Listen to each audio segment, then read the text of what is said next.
Casey. Shane. It's our regular scheduled program. At our regularly scheduled time. Okay, look. So we had... this is Shane. That's Casey. You're listening to 40K Fanatics Podcast, where we talk about all things in the miniature hobby and all things Warhammer 40,000. And we had a little news dump that happened when you're listening to this a couple of days ago, having to do with the Amazon Warhammer television project that came out in the Games Workshop. What do they call it? Earnings call, I guess it was. And so me and the homie Austin did an emergency pod that has already come out. Now, it is wild speculation. It is quite a bit clickbaity. And we both generally have some axes to grind and do so, against sort of the Disney Rings of Power, Halo stuff. But hopefully all of these things is just business as usual, and all of the movies and TV shows that we get are going to be great and of high quality. But we do talk at length on that emergency episode about our thoughts on it. And, again, we speculate wildly. So do with that what you will. The comments are already getting spicy, so I hope you'll go in there and participate and let us know what you think. Thank you for the apology, Shane. Is it an apology? It sounded an awful lot like an apology. Well, I said everything, but I'm sorry. Yeah, well, I mean, I'm not sorry for anything I said in the thing. I think I was fairly nuanced in my points. Y'all got heated. Well, it was just it's a think piece, right? It is. That's what it is. It's a lot of stuff. It's a discussion with some nuance, and I thought Austin did a great job.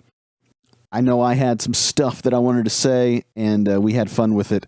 And, we were pretty quick on this one. Yeah, and I back you guys 100% of the time. You know what you're doing. You know what you're doing out there. I don't even have to listen to the pod, which I didn't. So, I know it's, it is what it is. It's going to come out, be quality stuff. I predict that in a couple of days, there will be some places on the internet which are going to get way more outraged than us. But anyhow, we're back to normal for your regular scheduled programming until the next little thing comes out. And so, today we're going to be talking about making your own game space. Top 5 list, my favorite kind of podcast to do. But first, Welcome to WatchMojo.com, folks, where we talk... Man, Watch Mojo, that was some turn of the century, man, right there. Yeah, there you go. I think they're defunct. They have to be. Are they? I don't even know if Ranker is still a thing. Are they? I don't know. I haven't even listened to Watch Mojo in like a long time. That's the listicle has given way wholly to the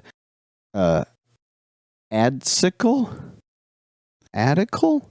The article that's just an ad. Yeah, it's just targeted ad, yeah. Right. The article that was just a list was... Them. Yeah. Gosh. Yeah. So, anyway, a Bitsbox. Bitsbox it. You want to go first? Yeah, I can go first. Oh my gosh. Blood Angels. Blood Angels. Blood Angels. The Black Rage. Wow. The Sons of Sanguinius? Just out of nowhere. Like, man, I am a huge fan of Blood Angels. This is not a secret. I'm a huge fan of Blood Angels. But they were not anywhere on my predictions to be updated anytime soon. We got Dante, we got Mephiston, but they have been nonstop selling all these Firstborn models. And they're going to continue to. Right, and yeah, they are. But, we got a ton of Primaris, great Primaris stuff, but it's just not been catching me, So you announced to the various chats that you're trying to sell off your Alpha Legion guys, and they're all painted up and they look great. You've got some odds and ends, and then you're going to buy this Blood Angels box. Now, this Blood Angels box, are those Firstborn or are those Primaris with upgrade sprues? These are Primaris with upgrade sprues. Let's see. You got 10 Intercessors, 10 Jump Pack Intercessors. You got a Death Company Dreadnought. You got Blood Angels upgrades for your army. All the decals and stuff to make them all Death Company, and 2 characters have finally been updated. And I don't know who those characters were. I've told you about one of them a lot. But anyways, 20 years probably has gone by since these guys have been updated, like way a long time ago. I tell you what, the Codex Cs are coming hard and fast. They are, aren't they? Agents of the Imperium. Got like last week. They showed off like 3 boxes. Yeah. And then the next week, they're like, oh, hey, Blood Angels are here too. Which is why, another reason why it threw me. Yeah, man. I mean, just out of nowhere. The homie Austin's going to look up and have a Codex come out before he knows it. He hasn't even got to play with the new balanced data slate rules that changed. True. I am so excited for this box because Lamartes is my favorite character, and I always wanted him to be updated because his old model looked dope, but it's fine cast and looked like crap. So there it is. Lamartes and Astrath the Grim. And Blood Angels are very known for having lots of character models. So now that they're doing all this, I'm kind of like, ooh. You know I love some character models because I am also known for having a lot of character models. Yeah, I'm here for some Hero Hammer. You run like 3 Chaos Lords, Abaddon, and like 2 other guys, a Harkin? I usually run 4, 5, maybe 6 characters. Yeah. Every list.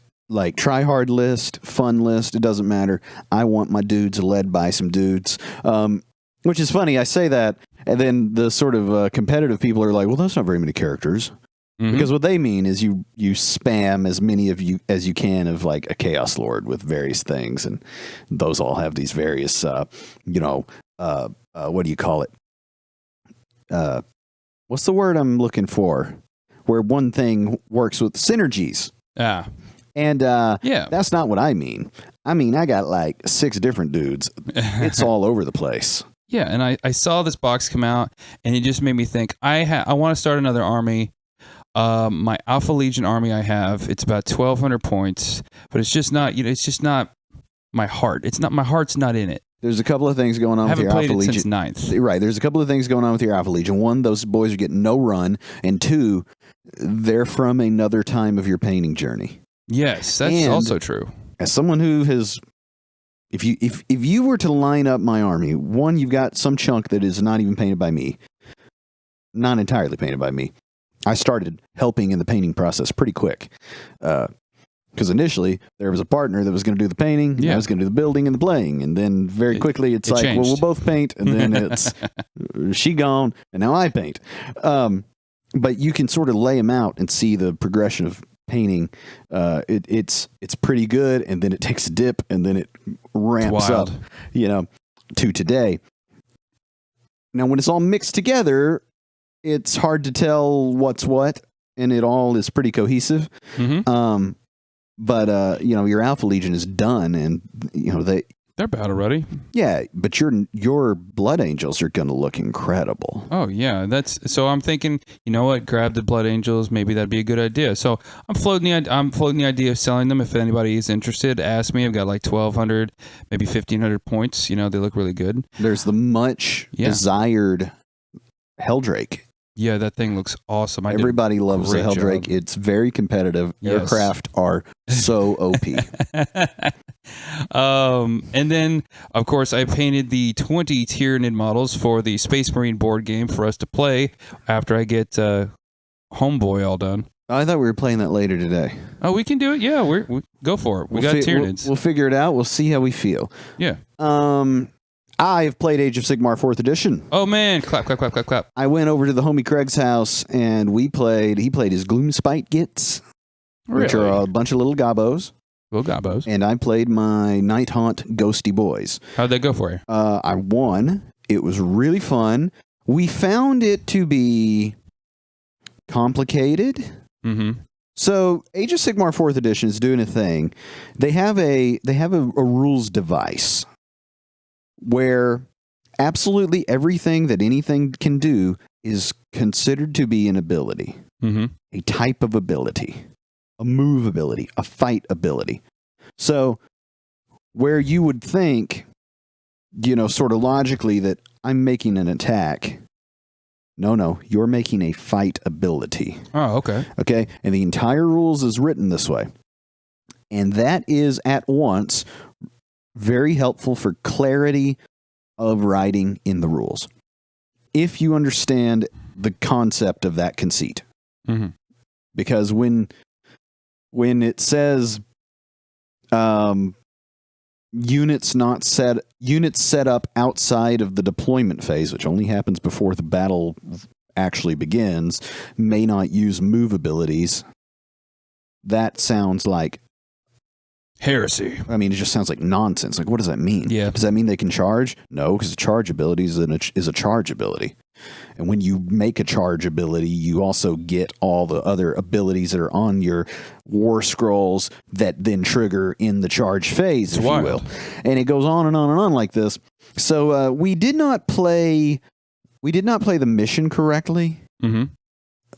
But we played it close enough, and we played it consistently the whole way through. So we don't think there was much change in the result.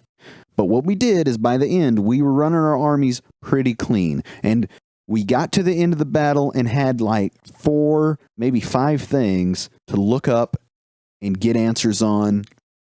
It probably only took us 3 hours to play. It was really fun. One thing we found with Age of Sigmar 4th was little infantry unit versus little infantry unit.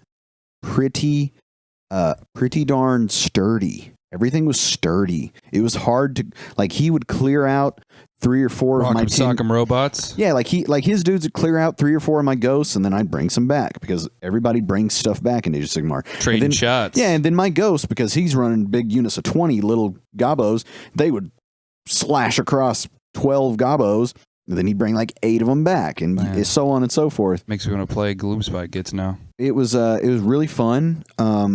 All the rules were totally absurd. Like, he's like, the moon's going to move across the battlefield. I'm like, okay. How you like that bad moon? Yeah, I'm like, whatever that means. He'd be like, when the moon's over these guys' head, they're objective control +3. I said, well, my lady here has got an aura. You're -3, so no blood. One thing that I didn't appreciate about New Age of Sigmar is that units don't attach to leaders. That's the thing that I really, really love about 10th edition 40K. Interesting. And I want to say they might have had it before, but I'm not sure. I never did play Age of Sigmar 3rd edition. But your leaders of units have abilities that synergize with particular other units. Right. But then they're all aura abilities. So you have that thing like you had in 9th where it's like, oh, let me make sure I've got this guy, these guys all within 12. The other thing is it's a 1/2-inch coherency range, which means that everybody's got to stay really blobbed up.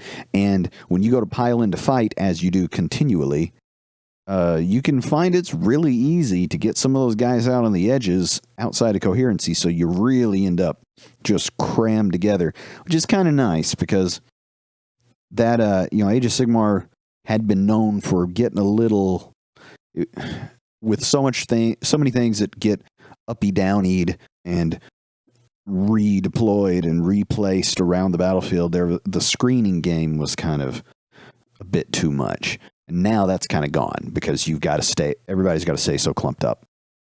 It, of course, brings in its own problems. Some whole units, to Age of Sigmar's credit, they have appeared to look at the model kits that they sell for the game. So some units that have a bunch of extraneous arms and legs and stuff hanging off their bases do get different coherency measurement rules on their war scroll. The war scrolls are pretty busy, though.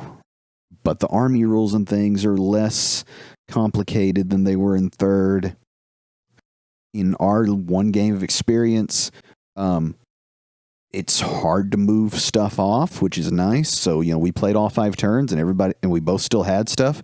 The double turn came up. I got double turned once, but I was playing for it and it was fine. His lack of scoring in the attempt to double turn cost Craig greatly. So it was just really good and really fun. Is that another Craig Invitational? Yeah, that was at Craig's house indoors. It's been 97 degrees around here, so we played inside. But it was a good time, and so that's that. Now, as we record this yesterday, the Corn Lord of Skulls is complete. He may get a little more zhuzhing up if I decide to, but I'm really happy with how he looks. He popped out on the Whip Wednesday this morning, so you'll get a couple days on a Thursday. Go to 40K Fanatics on X and take a look at that. I put him on the turnstile that you got me for my wedding. Put some batteries in that thing for the first time and got him doing a twirl, and he looks so nice. He looks real good. He got his first run. He did a little bit of murders. I played the homie Jordan and his Sisters of Battle, and I deployed him far too carefully. I could have set him in the middle of the battlefield, and he probably could have gone on for quite a few turns, if we're being honest. He's real good. But not a KG character. No, he didn't have to be, but I had him essentially on the sideline for three of the 5 turns. So that was not ideal. But that is my bits box. The next thing I'm working on, I've done a lot of airbrushing on the homie Valerie's Demonettes, another unit of those, and then we've got some, what do we have? So we've got some Seekers to build and paint. So the Mono Slanesh Demon Army is back on the docket. There you go. All demons all the time. Bits box finished for your boy. Close it. If you want. Let's get into our main topic today. Today I'm gonna do that thing, Casey. Get the top 5 list. Yes, I love a top 5 list of things. Man loves his 5 lists. I've got 5 and I've got 1 OLI. And what we're talking about today is top 5 tips to make the best gaming space. For anything, but specifically for 40K. 40K and these big old chonky war games require some stuff that your Chutes and Ladders does not. Indeed. Right? Kitchen table, not going to get you done here. We've all played Floorhammer. But you shouldn't. So, I guess I'll go first with my OLI. Yeah. So, full disclosure. Bonus fry. You're going to be the everyman, like you always are. As I am. Every group needs a straight man. That's right. And you are beloved because of it. Am I? I think so. Well, let's ask the community. Am I beloved? Yeah, get in the comments. Is Casey beloved? And am I an asshole? So I'm going to speak from some wild place of privilege on some of these. As you usually do. Yes, because... Get out the soapbox, everybody. Yeah, because I don't always adhere to the normal sort of middle America. You're an outlier. Yeah. I mean, on one hand, you should try to get like me because it's awesome. On the other, I understand if you can't. My outside looking in. What does outside looking in mean in the case of a top 5 list, Casey? Bonus fry. The bonus fry is not quite one of the top 5, but it is just outside. Now, that doesn't mean it's number 6. Tasty little tidbit. It's just a little tidbit. Some extra for you.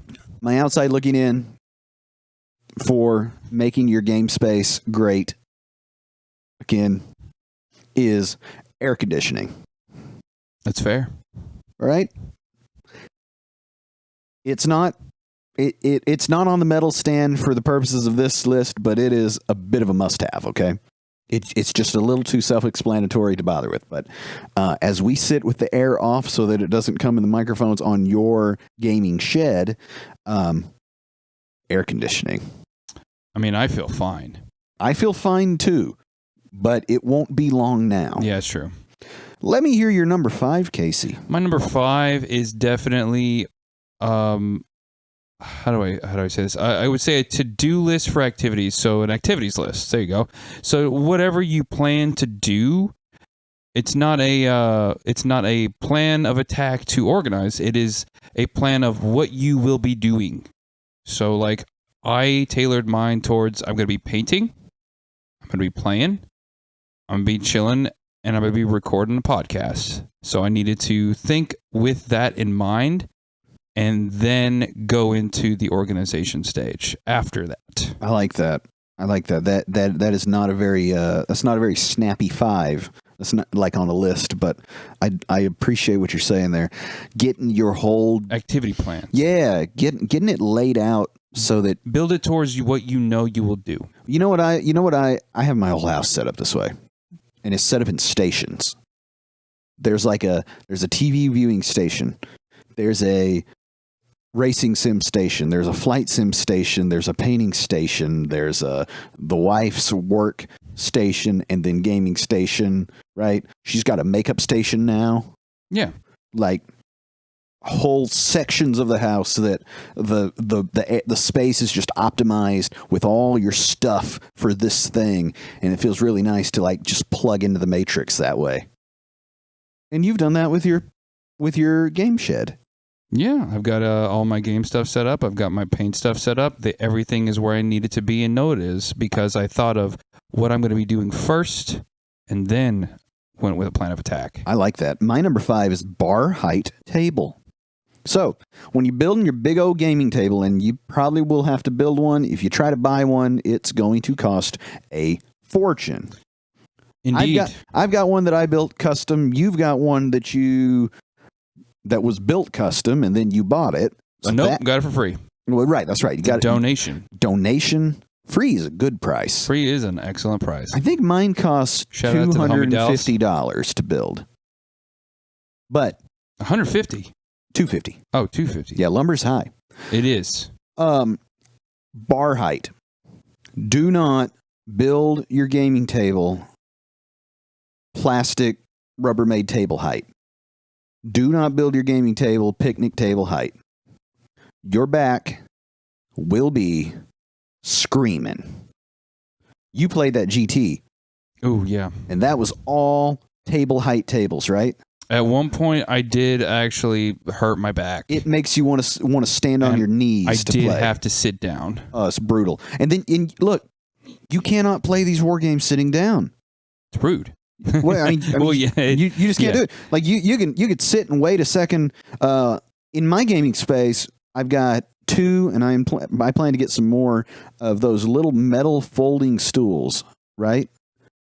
Have you seen these? There's round stools with a little bit of padding. They're like $12 at Walmart, and you could have a bunch of them up against the wall. But you come to play a game in my house, you get a stool, I get a stool. They fit under the bar height table. You get your legs under the table once you're up on the stool. So if somebody's got to look something up, if somebody's taking some time to move, yada yada, you can sit on the stool for just a second, and that thing weighs nothing. You flip it out of the way when it's time for you to move stuff around. If it tips over, it doesn't hurt anything. Bar height table is a must if you're going to construct a table or buy one. So do that. What's your number 4? My number 4, organize a game plan. You know, you're going to have to move all this stuff probably in all around the same time. Probably not. But know how you're going to decorate things. You know, my wife, she loves drawing diagrams of anything room she decorates, any outside jobs that she has to do. She sits down, she writes how to attack it, where everything's going to go, what it's going to look like. You know, I do that, but in my head, you know, and I think, you know, my hobby desk is going to go here. Okay, where are the outlets? So where's the table? So your 5 was, what am I going to do with the space? Activity-wise. Your 4 is, how am I going to set up these stations? Exactly. I like that. I thought it would like go into each other. Yeah, because you need to know how you're going to move everything in, where it's going to fit, and how are you going to maximize the space, you know? Yeah, you don't want your game room to be like, this is why you look at my desk, that's a heavy duty desk. Yeah, this is why my whole house is set up in stations. I hate to set something up and tear something down.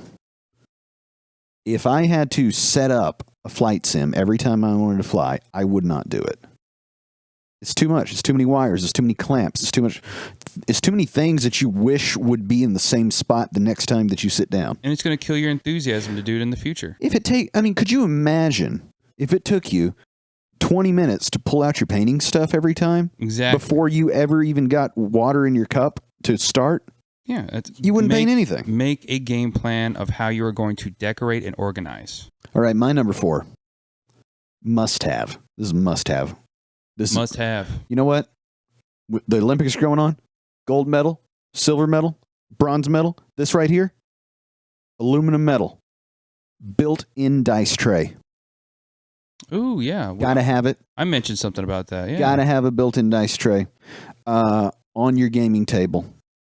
Build it a little bigger, set you up some space, do it just like they do on YouTube.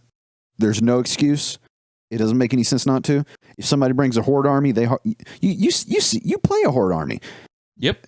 You don't play it as hordy as it can be, but if you were one of these guys still out here with 120 orc boys, where are you putting your little foldy dice tray? Exactly. And then when those orcs go to fight and you got 60 some odd, 100 dice, whatever it is to roll, you don't have room for that in your little, button fold dice tray. Yeah. No, get you a custom dice tray made. Get it big. Mine is, what did I have it made? 24 by 18, 3 inches tall. You can roll slaps roof. So many dice in this bad boy. Yeah, it's really nice. It's got chaos symbols on one side. It's got symbols of the Imperium on the other side. So the chaos side always points toward my side of the board. It is not glued down because it's big enough and substantial enough that it doesn't seem like it will ever have to be. I got a little felt in the bottom of it, so it makes a very satisfying sound when you make a wash of dice up against the sides. So built-in dice tray is my number 4. What is your number 3, sir? Be adaptable.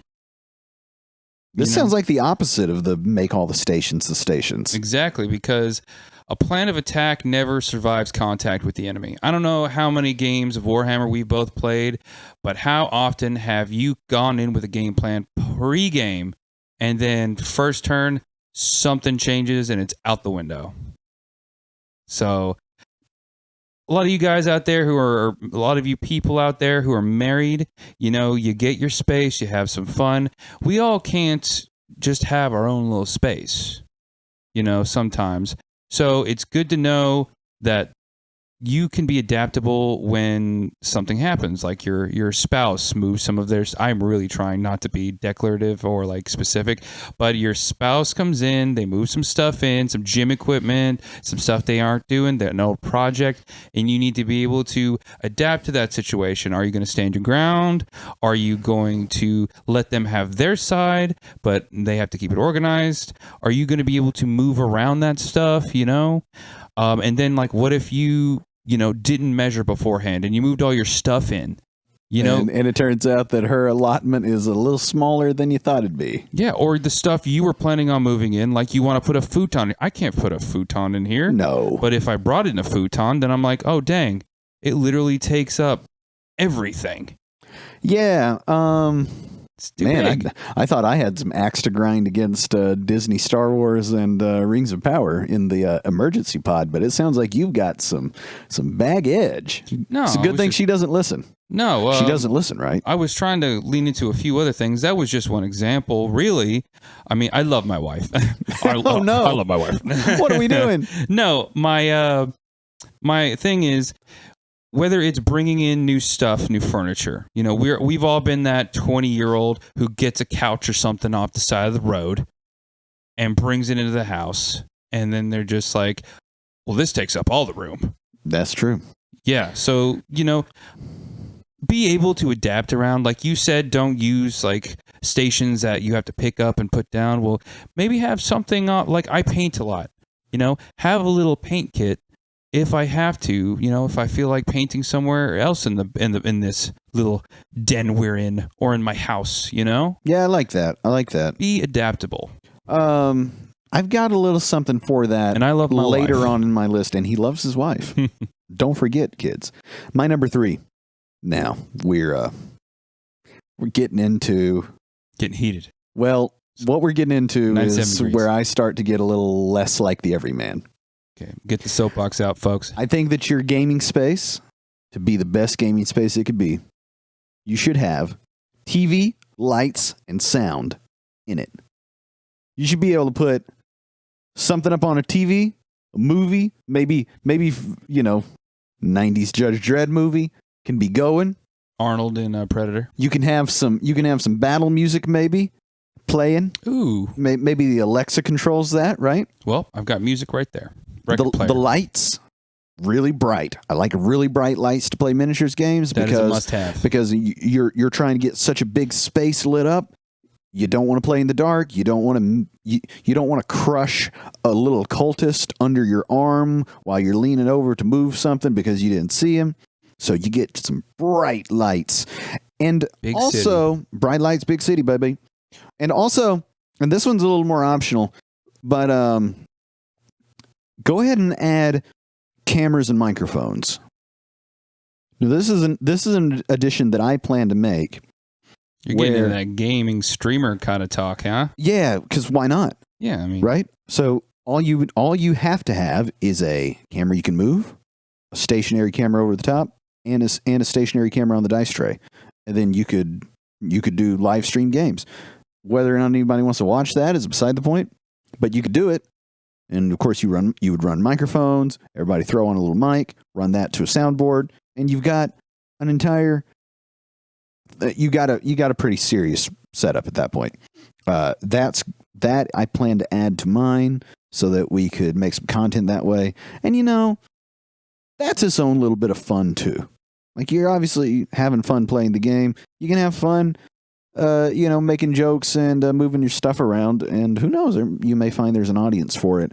But at least the stuff to have something over here going on, have a little battle music playing, and be able to see what the heck you're doing.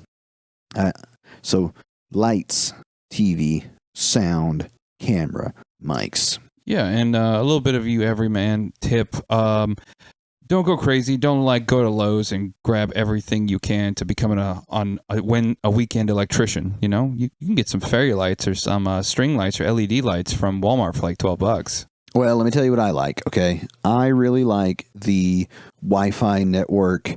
I think they're Alexa lights. They're Alexa lights, but they're any sort of virtual assistant that you want, and they connect to your local Wi-Fi network, and they remember the good ones. I'm trying to think.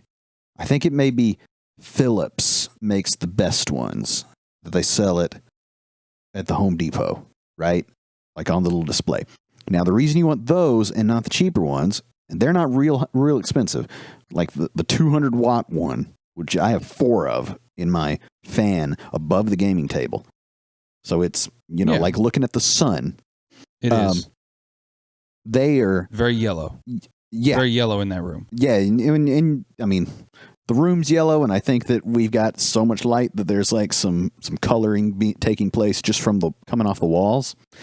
But those are the ones, because what they have is you can set what happens when you turn them off on the switch and then back on the switch. So like at the light switch. Yeah. So you can tell your virtual assistant, I'm trying not to use a name so I don't trigger everybody's phone and whatnot, but you can tell them to turn the lights on, turn the lights off, change color, dim, etc. And also, you can program those that if you turn them off and turn them back on, they turn to the setting that you wanted to have last time. Yeah. And then if you go twice, you get a second setting, which is just neat. So those are the ones that I would recommend for lights. TVs are cheap. Get you a TV, mount it to the wall. Sound can either come from the TV, come from the virtual assistant, or go get you some surround sound, throw those suckers up in the corner, and have all of it. What is your number 2? It's funny that you said that, because I actually played Duel of Fates from Star Wars Episode 1 during my last gaming year. There you go. So my number was 2? 2. Number 2. To quote Zoolander, relax. Don't do it. When you want to come, just relax. Come on, guys. This is going to be your space. Don't worry about it too much. We say plan and stuff, and don't go out and buy everything under the sun right now as you hear this pod to get an Amazon shopping list together. It's going to happen. It's going to get better. Maybe not overnight. In a year, it'll look fine. It'll look fantastic. Just don't be that guy who buys a ton, or person who buys a ton of stuff, and then you got a bunch of boxes sitting in a corner not doing anything for months on end. Meanwhile, you're sitting there getting by with the bare minimum. I always Relax. Yeah, I like it. I like that. That is very zen. Very zen. Very, very nice. Here go me off the top rope like I do. Soapbox alert. Or go get all the crap you need to do this and set it up. My number 2. Don't listen to him, folks. My number 2. I believe that any good miniature wargaming game room should have your collection displayed around the perimeter of the game room. So you need quite a bit of room. Mm-hmm. Ooh, granted. But I think that you should have cases with your collections, with your armies, set up and displayed where you could, in a way that you can grab them out and be like, hey, today I'm going to play my guard, and you grab all your tanks off one shelf and all your little dudes off the other, and you turn around 180 degrees, and they're on the battlefield. There you go. That is chef's kiss, the way to do it. Nice. I've got a couple of secondhand Facebook Marketplace display cases. He does. They're huge. They're large and they're fine. I think. Very old looking, though. Yeah, they are a little old looking. I think that the kind of stuff you see that is a little more modern, a little more minimalist, it has to have doors on it. Because if you don't have doors on it, the dust gets in and you're just going to have a bunch of dusty shelves, and you're going to have to, stuff's going to come off if you try to feather duster a bunch of models. And let's be honest, you are not going to air dust all that very often. Yeah. So they have to have doors, but I think that I think a custom job would be ideal. And I may go to that in the future. Wall to floor to ceiling nearly with it. It'll look great. That's my number 2. It's a simple number 2, but I think it adds so much pop to the whole experience. Is it my number 1 now? It is your number one. My numero uno. Make it your own. It kind of plays off yours a little bit. Make this is going to be your space. Make it your own. If you want to paint the walls to look a little nice, do it. You want to get a display case for your minis so that when you bring somebody over to play with you, you're like, hey, check this out. Yeah, there's something too check out my Helldrake. Yeah, when you're when you're having the U insert season invitational, there's something too oh man, I am in this dude's. It's like home team advantage. Yeah, it's home field advantage. It's like you have descended in your drop pod into a new world, and it's like, oh man, I'm in the homie Craig's house with all his sci-fi books and comics, and exactly, and it's intimidating. And his is just stuff everywhere, right? Like he's just got models here, models there, and boxes of models and things like that. And it's like, man, we are in the Craig zone. Exactly. And you come to my place, and it's like, oh man, the chaos here and ghosts here, and there's Marvel characters all bright and in their display cases, and it's like you're in the Shane zone now. Yeah, make it your own. Organize it the best way you can, because you are going to need to relax eventually. And because this place, it's going to be your happy place. It's going to be a place where good times are had. And you need to add a little bit of your personality to it. I think it's cool, too, that you're given, because this is not make your best video game space where you're going to play online with people in their bedroom. You're having folks over. There's a little bit of you're going to entertain. I have a mini fridge in here. Yeah, we're going to drink Sodiotis and eat chippies and play these games. You want to kind of make an experience for your guest so that they want to come over and play more games. That's not nothing. My number 1. Now, this one pushes a little bit against your be versatile.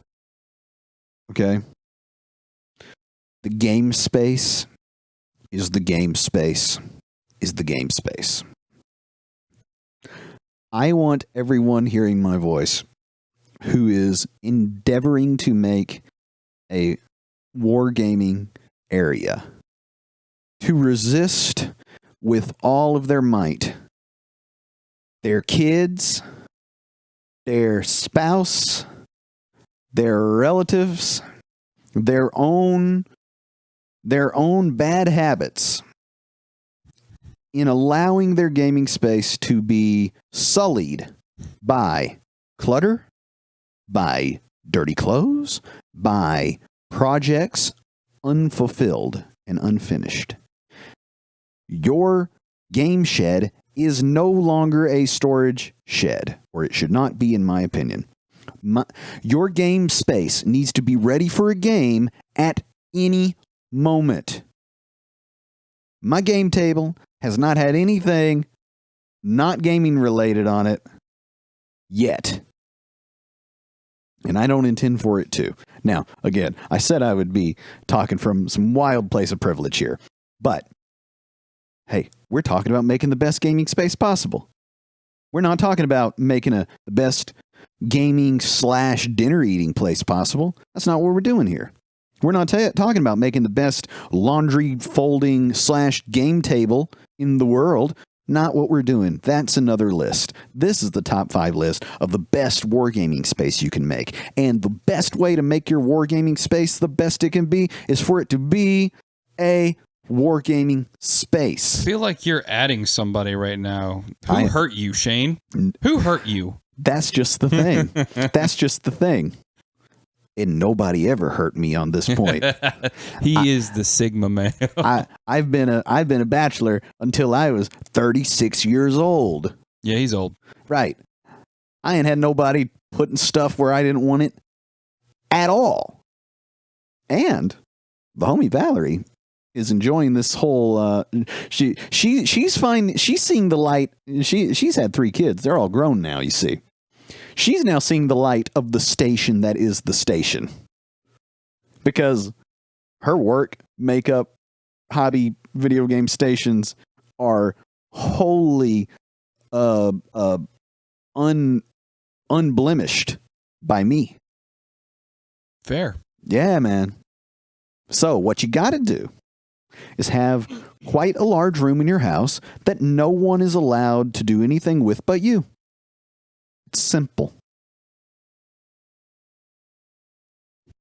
Casey's gone quiet. And that is our top 5 list. That is a good top 5 list right there. I tell you what. I don't have anything to add. I think it's time for our... we should make a call for comments. First of all, go and check out, or if you want, give a chance to the emergency pod that came out a couple days ago and see what you think. There are a lot of ideas and a lot of speculation being made therein. Try not to get too charged up, but we do get pretty out there, which is fun. But let us know down in the comments what you think of our lists for gaming spaces. And then I want you guys to go onto X, find 40K Fanatics, and post pictures of your gaming spaces. We want to see what you've got going on. I bet you some of our listeners have got some pimp stuff that even I have not quite achieved. It's time now for the exclusive Space Marine segment.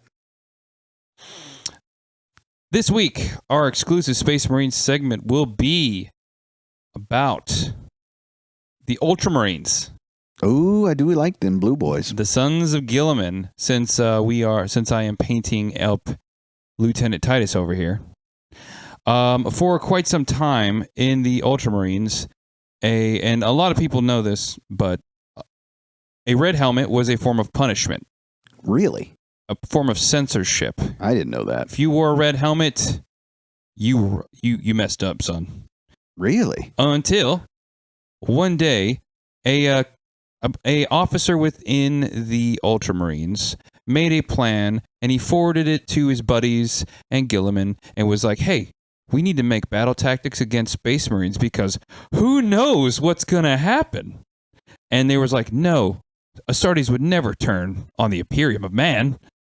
So they gave him that red helmet, and then that day when Horus's boys showed up to Ultramar, who you think came running with every weapon slung over his back?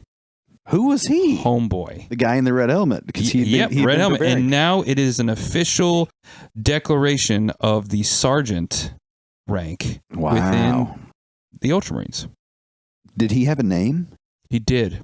Do you know it? No, Have to look it up. I will. Next time on 40K Fanatics. See ya. Stay fanatical, folks.